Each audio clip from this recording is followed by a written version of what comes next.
What's going on, guys? Welcome back. For those of you who are new, my name is James. Glad to have you with us. Hope you stick around. This video is called 13 Hours That Saved Britain. It was suggested by this guy right here. Thank you so much for suggesting the video. It is a long one, so I hope you guys stick around to the end. Anyway, let's check out this video, shall we? I told you those savages couldn't be trusted.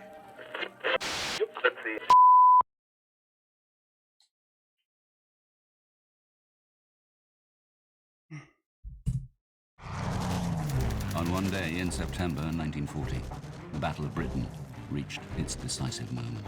Throughout the summer months, Britain's fighter command had fought a desperate battle against the Luftwaffe. As far as the planes were concerned, we'd never seen anything like it. It was just awesome. They were overhead, there were masses of them. They'd only got to come across the water and they were here. Everybody was in the front line. The civilians were in the front line. Beneath the battle-ridden skies, people from all walks of life became involved in the defense of Britain. Age, situation, or circumstance was no barrier. It was a time that this country was actually welded together with one aim in mind: to defeat the aggressor. Each day, they faced the grim realities of war. The next thing he said, I know I was standing on my own, the other man's on the floor, he'd been bombed. To me, as a child, it seemed extraordinarily fun. And then I glanced to the right, and I saw this huge formation of Spitfires and Hurricanes making their way directly towards the formation of the bombers. And it was just unbelievable to see so many aircraft. Never seen so many aircraft. One day of dramatic aerial combat would now decide the fate of the nation.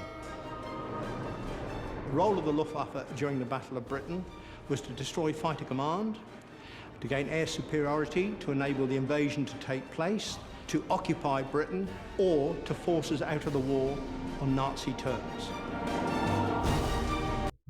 So the Nazis, if they would have won this battle, then they would have been set up to, I mean, if they owned the sky, then they would have moved in and it would have possibly totally rewritten history. That's what it sounds like. This is the story of that day, the 15th of September 1940, and 13 hours that saved Britain.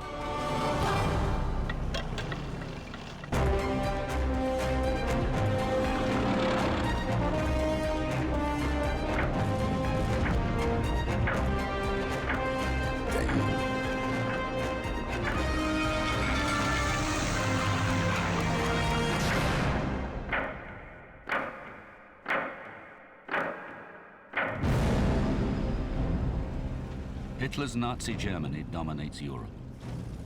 His armed forces have swept across the continent, crushing all opposition.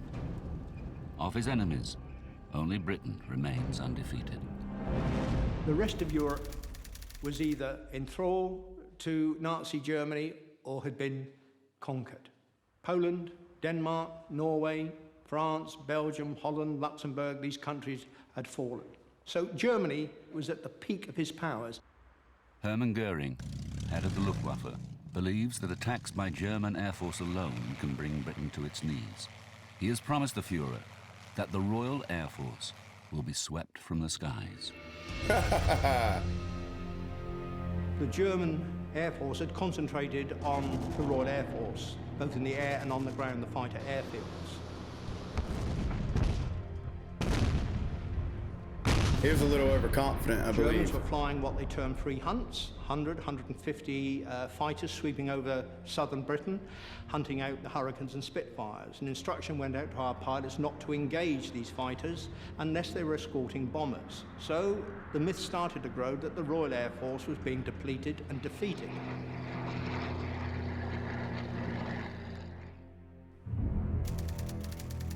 The following events take place between 6:30 a.m. and 7:30 p.m. 13 hours that proved a turning point in the war with Germany.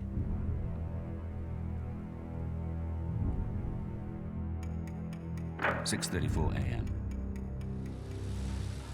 Sunday dawns for a country that has lived in fear of invasion for more than 3 months. We had the Germans knocking at the door. If the Air Force had been overwhelmed, they would have been in London within a week or so. We couldn't have stopped it. When France fell, we didn't think we had a chance. I mean, they'd only got to come across the water and they were here. We were very conscious of the fact that if we lost it, I won't say the game was up, but the war would have been fought on our territory. I think to any outside observer, you'd think, well, how can that small country survive against this might, organized For real. might? I said to this old soldier, tell me, what are we going to do if the Germans come? He said, if the Germans come, son, you will do what you're told. Our sort of captain, marine captain, was replaced, and he used to finish each parade. Before I dismiss you, remember, boys, take no prisoners, shoot the bastards. And your motto is, kill the Boche! And then he'd go with his revolver, kill, kill, kill. It encapsulates the exact attitude of the British people at that time. Britain's air defence network prepares itself for the 13 hours ahead. The air defence of Great Britain was divided up into 4 fighter groups. 10 group covering the southwest, 11 group London and the southeast, 12 group the Midlands, east coast, and number 13 group defending parts of the northeast, Scotland and Northern Ireland. As the day begins, 1 squadron from each sector is brought to readiness. The integrated air defence of the United Kingdom is all down to the foresight of Sir Hugh Dowding. When he took over Fighter Command, he reorganised the air defence of the United Kingdom into the group system. The Germans had nothing like it, and in fact, they just did not realise what they were up against. 8:02 a.m. A lone German Heinkel bomber on a... Sorry, I thought I heard my son crying. weather reconnaissance flight flies. A lone German Heinkel bomber on a weather reconnaissance flight flies westward along the English Channel. Out of range of British fighters, its progress is monitored by an innovation that is the cornerstone of Dowding's air defence system. We had radar, which of course gave us eyes into the continent. So we could see the build-up of aircraft, and we could see the aircraft coming across towards the UK. This would give us time to get the aircraft up off the ground and into position to meet any given threat. This information would go from the radar stations to Headquarters Fighter Command. It was filtered, passed to their operations room, and then passed direct to the group. They would place the plots on the table, and these would be tracked in by radar. CH radar was entirely in the business of defence, in other words, picking up bombers at 90 miles range before they ever started crossing the channel and heading in our direction. They were seen on the screen the moment they got up in the air.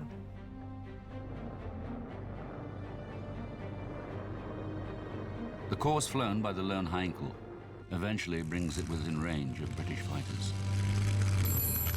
The controller of the day would watch this. He would then alert whichever sector station he wanted. The sector controller's job was to get his aircraft off the ground, to vector them towards the enemy formations. The sector controller scrambles 2 Hurricanes from Exeter to intercept the intruder.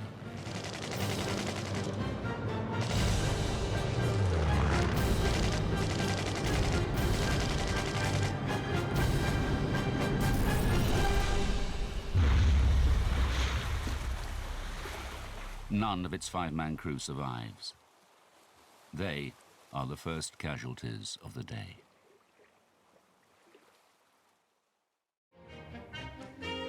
For the people of southeast England, increasingly accustomed to living in the shadow of war, it's a Sunday morning like many others. But it will not be a day of rest for many. For hop picking is round again, and the family is setting out on its pilgrimage to the green fields of Kent. For some children, it is the start of another day of a working holiday in the countryside, far from the dangers of war. We used to go to hop pick on the same farm every year in September. Now, it was traditional to wait for, we used to have 2 notifications about 10 days before we actually went, when Mum and Dad used to get a card saying, we booked a bin and hut for you. Because you was agriculture workers, that time, 1940, you got extra rations. Summer term of 1940, attending Dartford Junior Technical College, and a notice came round asking for volunteers to go fruit picking in the coming autumn. Apparently, all accommodation, food would be provided free of charge, and we'd be paid for the work we did. In the East End of London, Mary Sterry is looking forward to a big family occasion. My uncle was getting married. We didn't know the girl he was getting married, but we were told that she was a young actress. We had been invited to the wedding. My father, all us kids, the one getting married, Uncle Tom, was only was younger than my dad. And they didn't want us to go, did they? But, oh, we went. Herbert Hurry is getting ready to join his workmates for a fundraising football match. I played a lot of football, and in my time I played on 1 or 2 decent grounds, but they knew that at work, and that, but my foreman was a decent type, and he said, if you clean my car, I'll let you off to play football. We used to play down by Wormwood Scrubs, and it attracted 1,000 people on a Sunday. Gosh. 9 a.m. While London stirs into life, at bases in occupied France, Luftwaffe aircrews prepare their aircraft for a major attack. One they expect to be decisive. So that... There was a meeting in The Hague in Holland, headed by Hermann Goering. At this meeting, the state of the Royal Air Force, in particular Fighter Command, was discussed. German pilots were going back, claiming maybe they'd shot down 10, 20 Hurricanes and Spitfires, in reality only 5. The Germans believed that the Royal Air Force was now on the verge of defeat, and they mounted 2 major raids. So they knew 10:30 a.m. Britain's air defences are on full alert. Attack. But now, Air Vice Marshal Keith Park, commander of 11 Group, receives unexpected news. Prime Minister Winston Churchill has chosen today to visit 11 Group's command centre. In full view of the controller here at Uxbridge, he could see the German forces assembling over the continent before they'd crossed the Channel. Churchill watches markers appear on the table, indicating a build-up of German bomber squadrons making their way to rendezvous points over the French coast.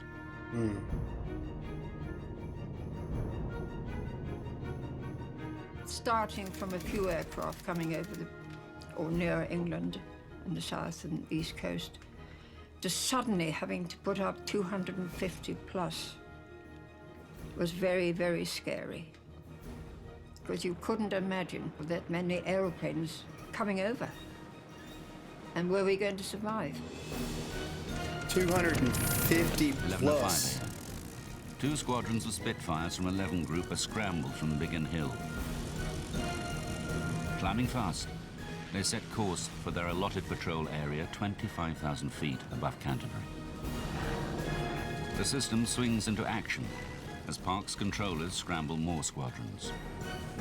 Somebody would tell you that there were 200 plus, 100 plus, 50 plus coming over. A raid did build up, well, like a thunderstorm.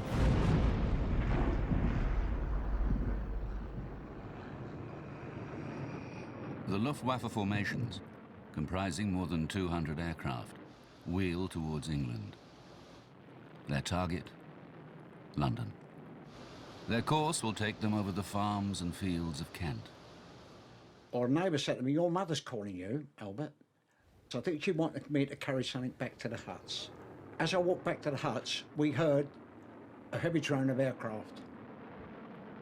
The weather was fine, clear skies, nice autumn days. And then after that, it all happened. The aircraft of Fighter Command are about to be drawn into a major battle above the Garden of England. The fate of the nation hangs upon its outcome. 11:36 a.m., 15th of September 1940. Luftwaffe formations cross the English coast at Folkestone. The only opposition they meet is anti-aircraft fire from the ground, reinforcing their belief that the Royal Air Force is on the verge of defeat and London is exposed to attack. So they were going on bad information, basically, or assumptions that the Germans were going back, exaggerating how many planes they had downed, saying it'd be 15 or 20 when in reality it was only a few.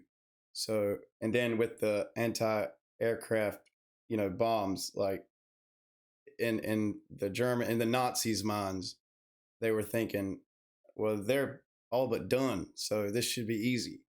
So little did they know. Sorry, guys, I'm sorry for pausing. Civilians in Kent have a ringside seat for the tumultuous events that had followed. They weren't dropping bombs. They were just flying steadily, not speeding like they do today, just steadily, masses of them, flying inland.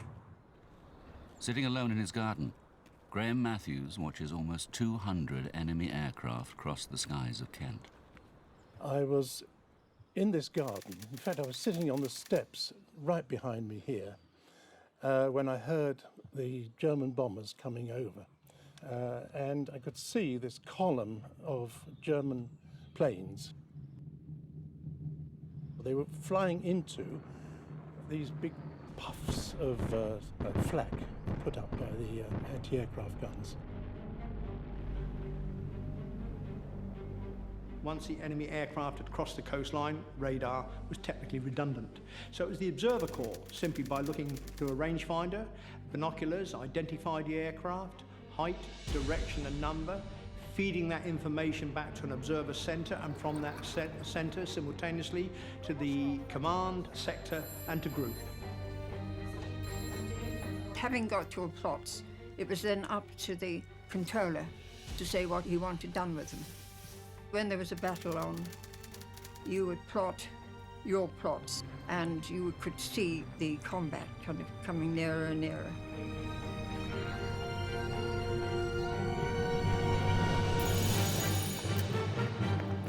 Precise information on the raiders' progress is relayed to RAF fighter squadrons.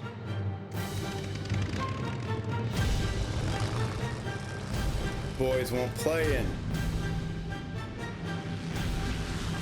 Let's get it.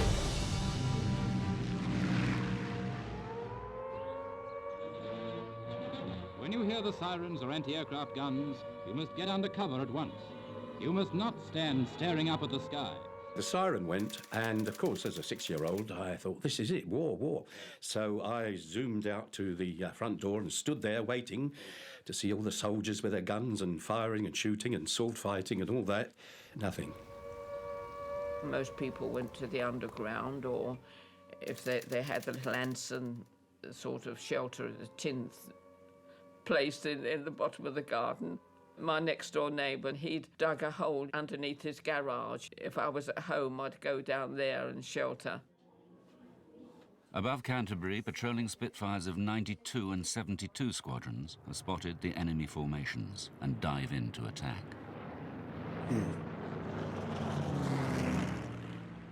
Along with other children, Ray Binks has been sent from London to the safety of rural Kent. But he soon discovered that the front line of the aerial battle now runs through the fields and villages of southern England. Kent. We were watching all these air battles going on, and all of a sudden, from across the trees, was this German bomber, came across so low that you felt you needed to duck. and behind it was one of our fighter aircraft, and they're both having a go at each other. On the his engagement initially ass. only lasted a couple of seconds. And then you would then break away and then attack them individually again until either you were out of ammunition or, for one reason or another, you weren't able to attack anything. More British fighter squadrons. Because they were on the ground. Our boys were coming out of the sky and shooting them up, and they were going up, and there was these vapour trails. You had vapour trails all over the sky. It was just like a lacework pattern. So you'd hear the roar of the engines and the stutter of the guns and screaming of the engines, really. You would see the smoke start pouring out of one, and then it was plummets to the ground. Drawing nearer to London, the beleaguered German formations reached the village of Chislehurst. My father had heard that Chislehurst Caves was a place where people used to go who were bombed out. So he said, let's get into the van and we go to the caves. Hardly any light in at all. They gave us the hurricane lamps to find our way in. They gave us mattresses to lay on the floor, blankets, and we were one of the early ones then because that was just at the start of it. And there was very few people here. There was no sound of aircraft or bombs or guns. But Ron has no intention of missing the excitement taking place overhead. He leaves the shelter of the caves. I was more interested in watching what was going on, and I saw this huge formation of Spitfires and Hurricanes, more than I'd seen before. I should say roughly again about 50 or 60 of them, making their way directly towards the formation of the bombers. 12:07 a.m. Hard pressed and stripped of most of their fighter escort, the German bomber formations arrive over London.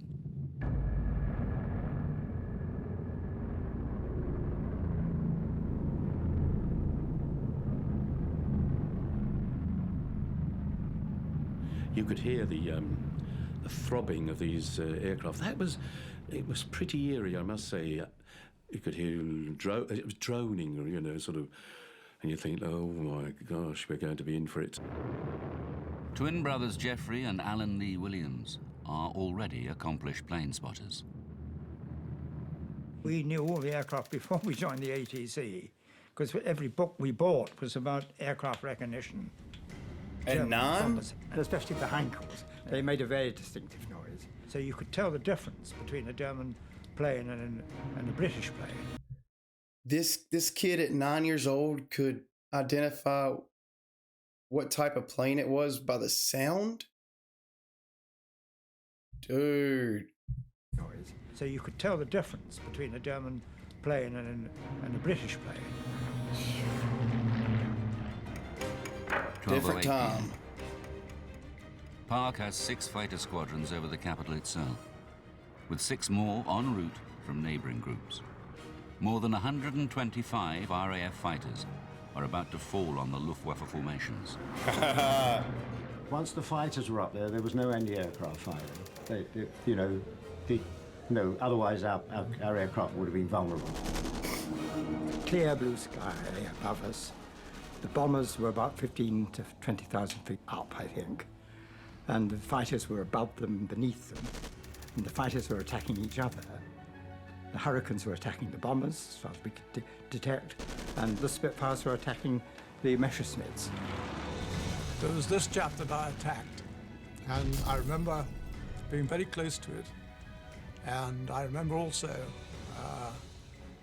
it splattering bits and pieces. It's rather like hitting water with the back of a spoon. You know, you see things fly off in all directions.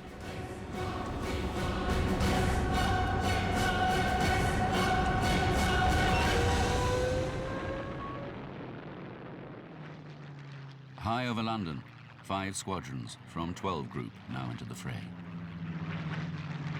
There were that many RAF fighters in the sky, technically they were getting in each other's way. You got yourself tangled up with these things with black swastikas and crosses on them and things.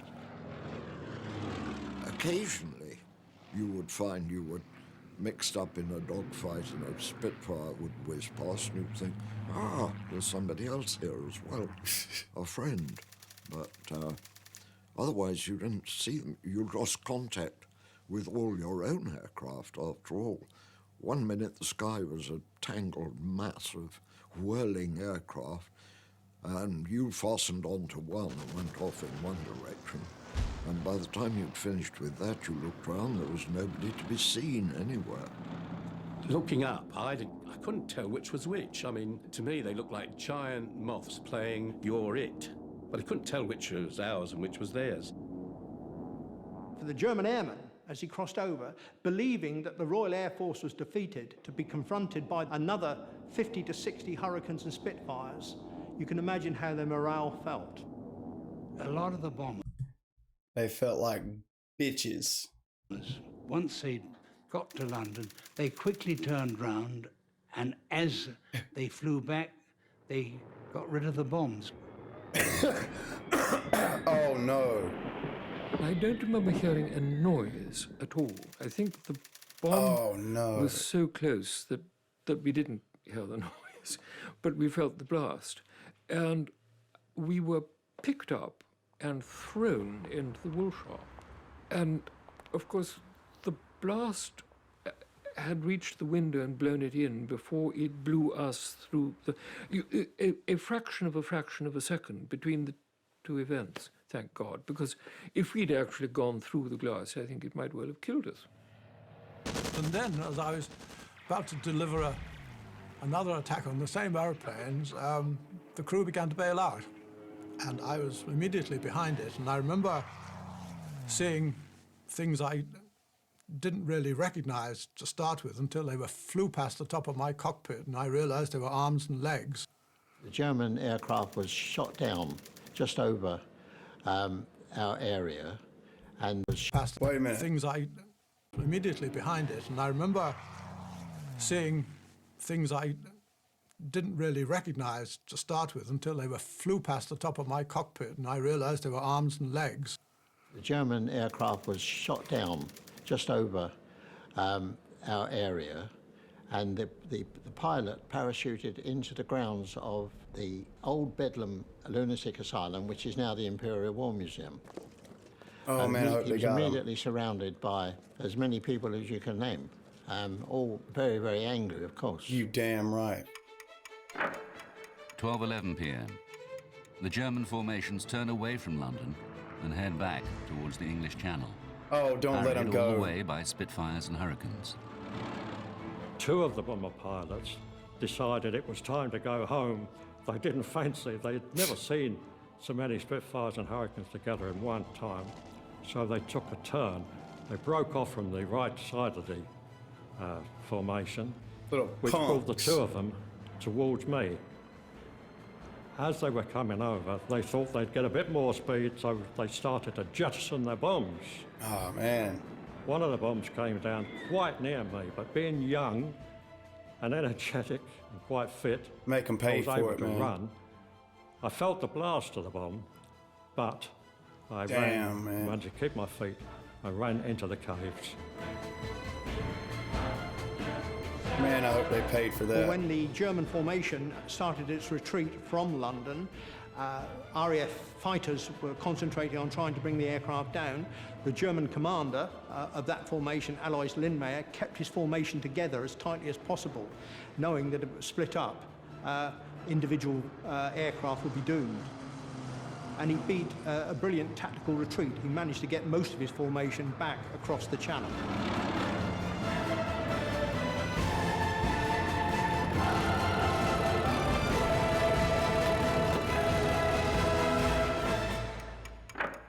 (12:55 p.m.) All clear sounds over London and the southeast. Man. When we came out, we saw that our house and business, which was a fruiter's and greengrocers belonging to our father, was completely ruined. Everything was smashed to smithereens, and nothing left at all. I had a friend at school, and we decided that we'd meet up at the weekend and I would cycle over to his house. When I got to the cottage, there was just a heap of rubble. There was the house gone. I leapt up and opened my window, and sure enough, there in the gutter was a big plump chicken. I shouted to my little tiny brother at the time, "We're going to have chicken tonight, A chicken? It turned out that what our dead chicken was that there was a very plump lady who was in the houses down the road, and it was that much of her arm that had got blown and onto our roof. That was suddenly a little boy growing up very quickly and thinking war is not much fun. Oh my They asked me to carry mugs of tea to the firemen who were still fighting the flames, the ambulance people who were still dealing with people who were trapped in some of the burnt buildings. We stayed there, I think, till most of the day, until the fires had all calmed down. But it was an experience that's impinged on my mind to such an extent, it'll never go away. 1 p.m. In the operations room of 11 Group, the plotting map is cleared of enemy markers. The Luftwaffe attack has been heavily disrupted. They have lost 18 aircraft, the RAF 13. But more hard fighting lies ahead. The Luftwaffe is gathering its forces for a second, far greater assault. Oh, will man. push Fighter Command to the very limit. That was only the first raid.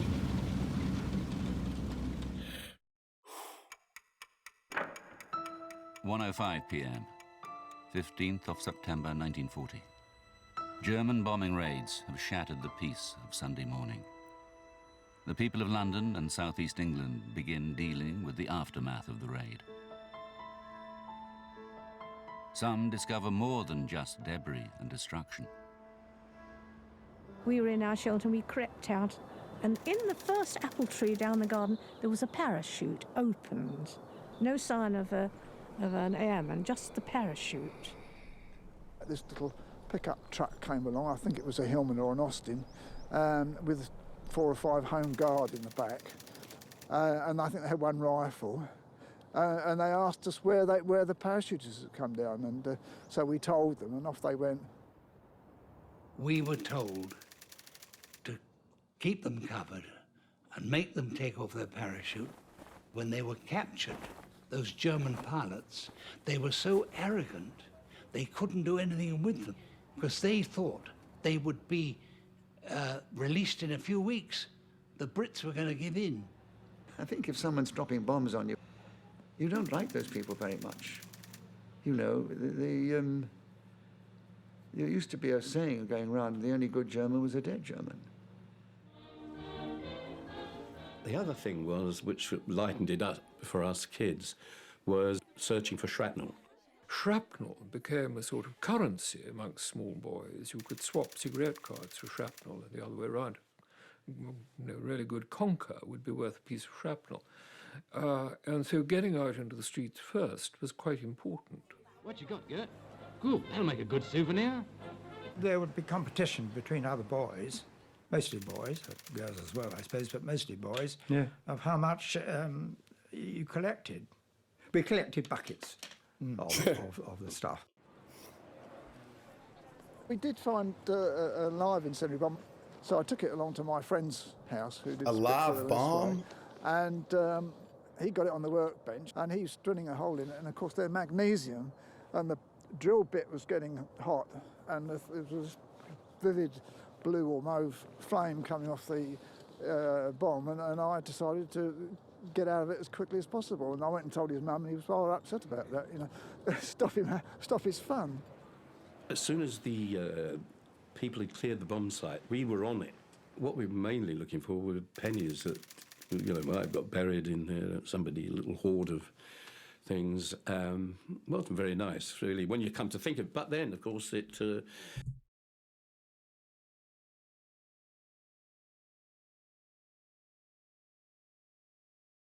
Make sure my son's not crying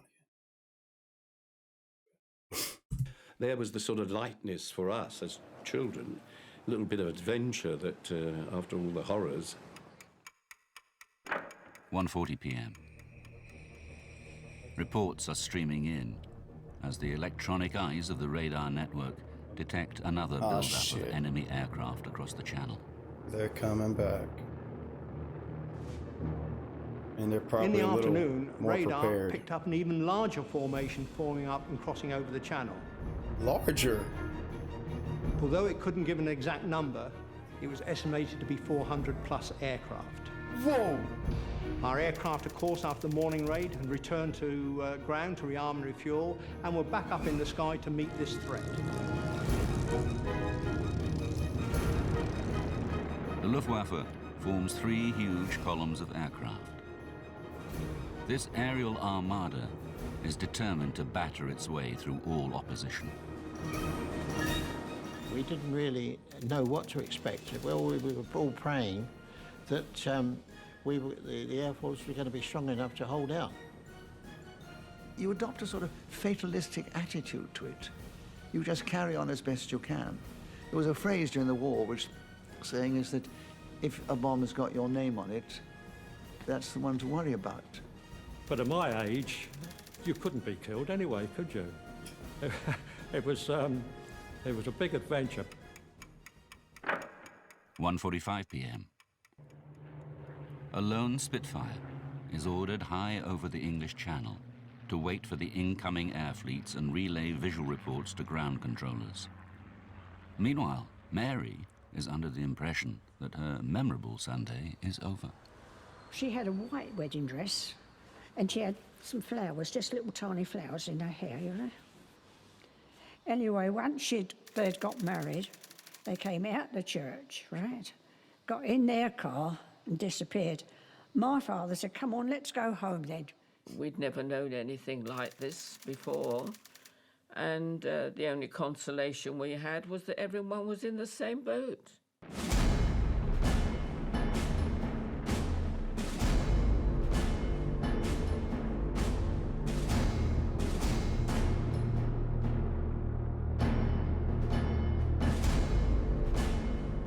"26,000 feet above the English coast, the lone, forward patrolling Spitfire spots the incoming German formations. 5 minutes later, more than 450 enemy aircraft begin to cross the English coast. As each of his squadrons returns to combat readiness, Air Vice Marshal Keith Park orders them airborne once more. And again, he requests help from neighboring groups. Okay, Chuck, scramble. 2:05 p.m. 200.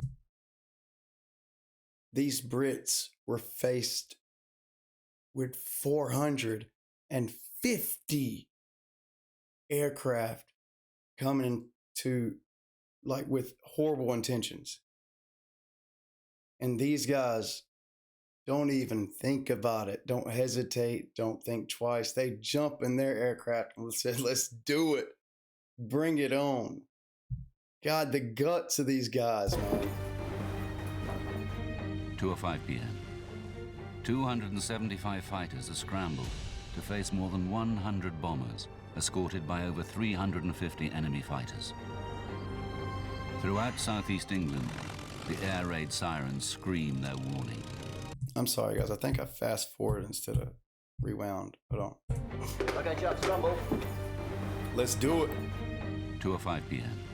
Okay. 275 fighters are scrambled to face more than 100 bombers, escorted by over 350 enemy fighters. Throughout southeast England, the air raid sirens scream their warning. This is Red Observer. We got hostiles, 30 plus.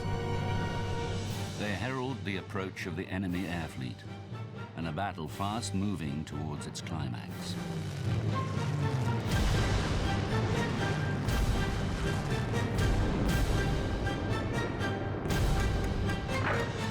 .14 p.m.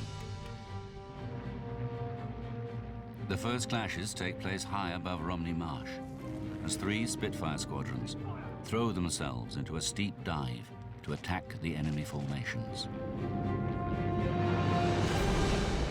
I saw all these hunters of Germans coming in. And we went in as a squadron to attack the bombers. So I went in at this height. They were in close formation, and the gunner never fired back at me, and I always thought that somebody had been at him first. But anyway, I got an engine blazing. So the Spitfires had come down to see to them, and the 109s would come down to attack the Spitfires. So by the time we got off the end of squirting at a whole line of bombers, all hell was let loose. Speed and surprise drives them through the escorting fighters and onto the bombers. Had a quick poke at a bomber, then been bounced by the 109 escort yourself, so you would have to concentrate on saving yourself from the 109s. German fighters are hampered by orders to stick close to the bomber formations and struggle to beat off the initial attacks. I was cycling along when I saw this aircraft coming towards me, very, very low, rooftop height. I jumped off my bicycle and quickly ran into the station, and then realised the station wasn't a safe place to be because that could obviously be a target.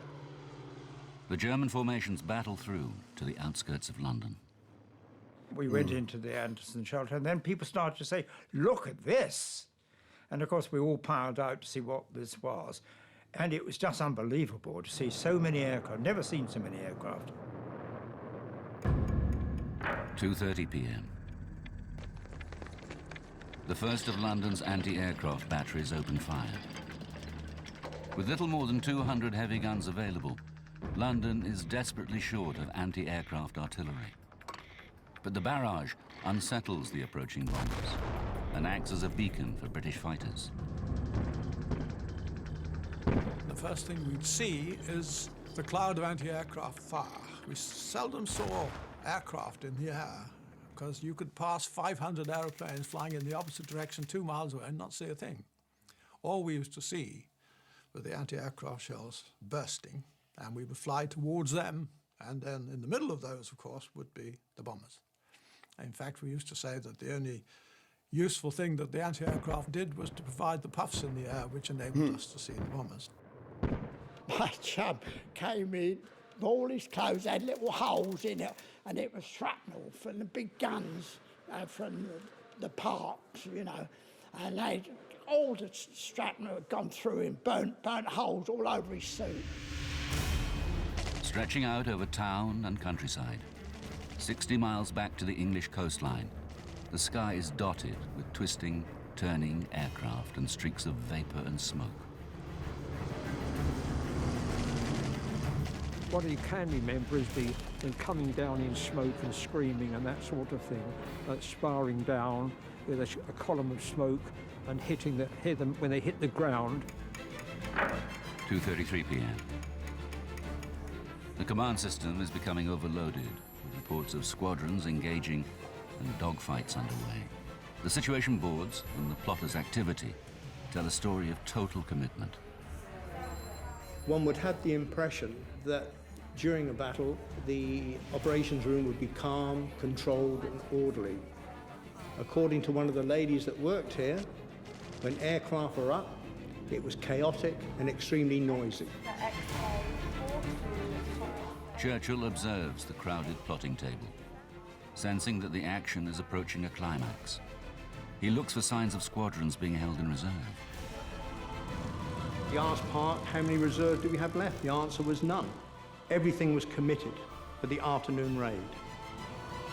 Park, later described as a man who could have lost the war in an afternoon, has sent every available squadron into action. The decisive hour has arrived.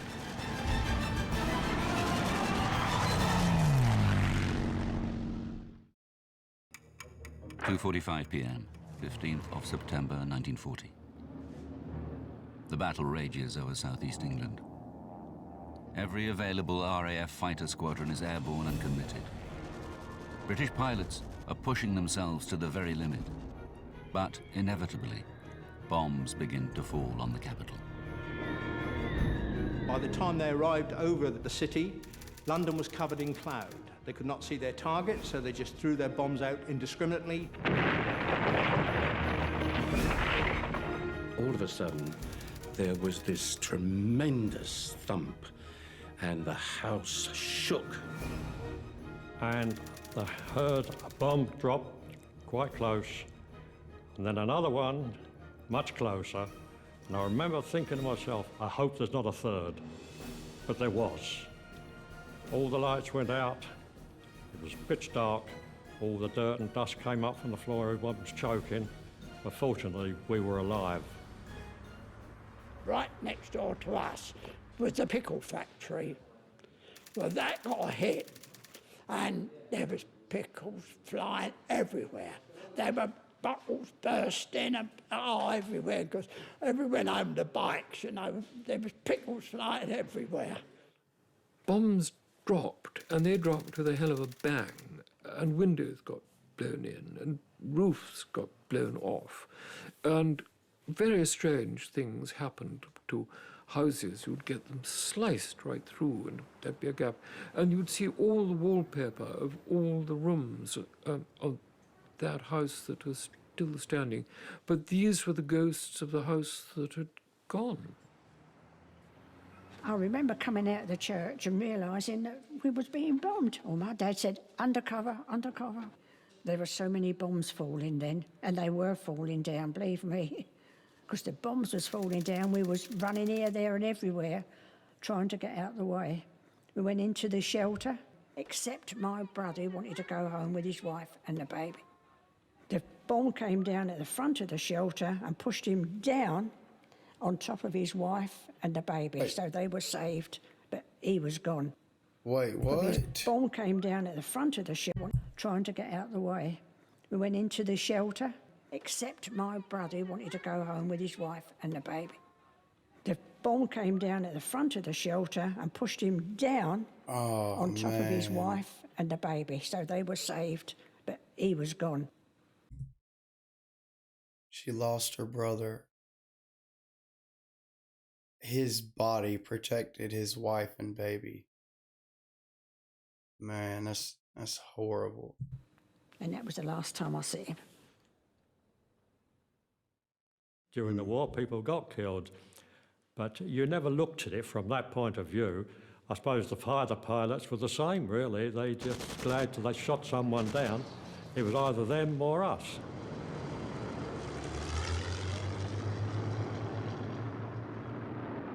Bombs have been scattered over a wide area of southeast London. Now, the raiders turn for home. Their escort fighters have already left with barely enough fuel for the return flight. And then there were sitting ducks, and that's why there were so many German bombers shot down. Wait, the aircraft, the pilots that were there to protect the bombers, they took off and left the bombers just vulnerable, just like he said, sitting ducks. Ha, ha. That's why there were so many German bombers shot down. 3:15 p.m. As the retreating bombers reach the channel, they are met by fresh German fighters, hastily dispatched from bases in France. Wait. Fresh British fighters, racing towards the battle from bases in Exeter, engage them. But British fighters are forced to abandon the chase. They are low on fuel and ammunition, and forbidden to pursue the enemy out across the sea.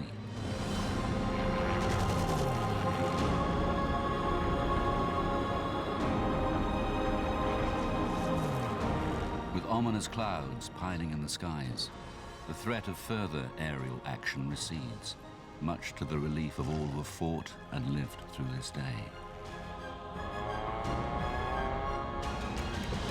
5:25 p.m.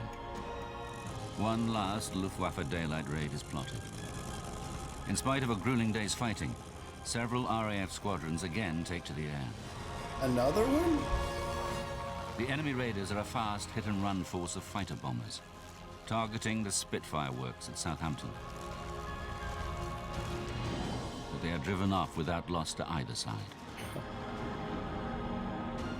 For Fighter Command, it is their last major action of the day.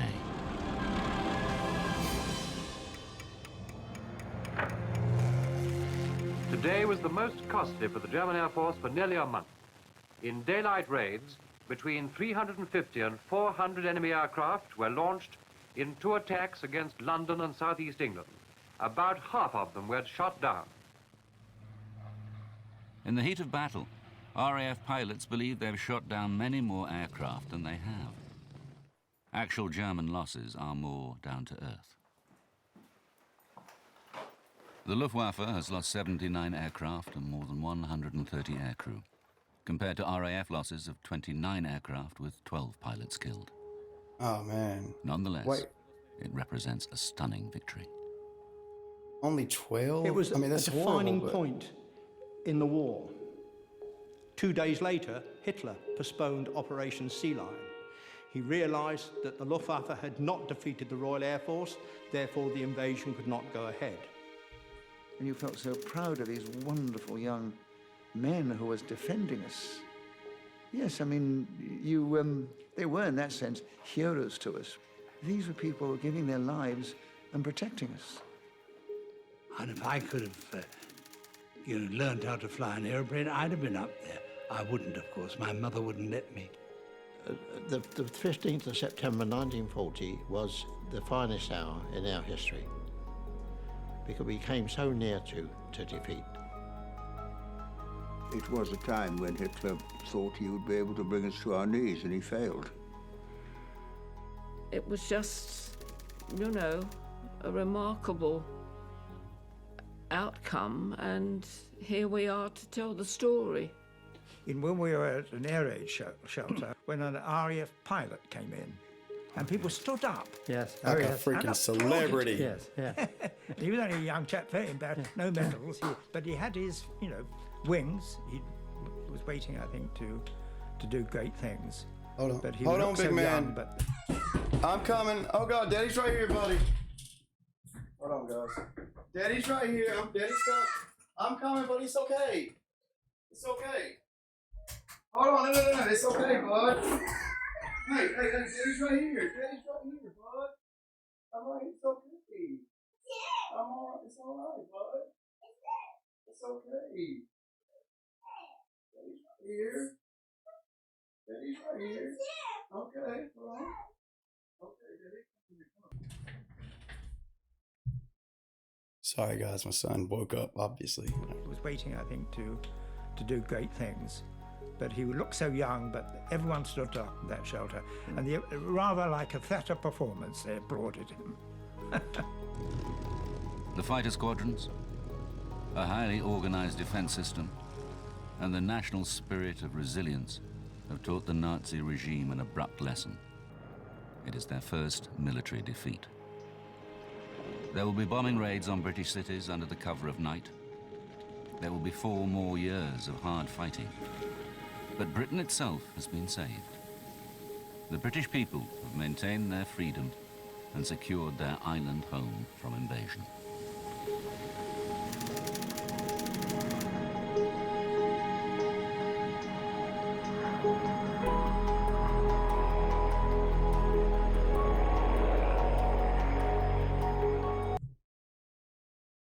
That's a hell of a story.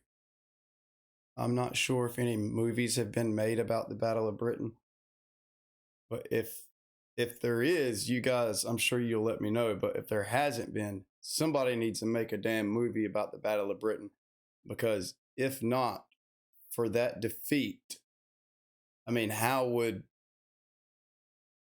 it's nightmarish to know what the consequences of losing that battle would have been for Britain.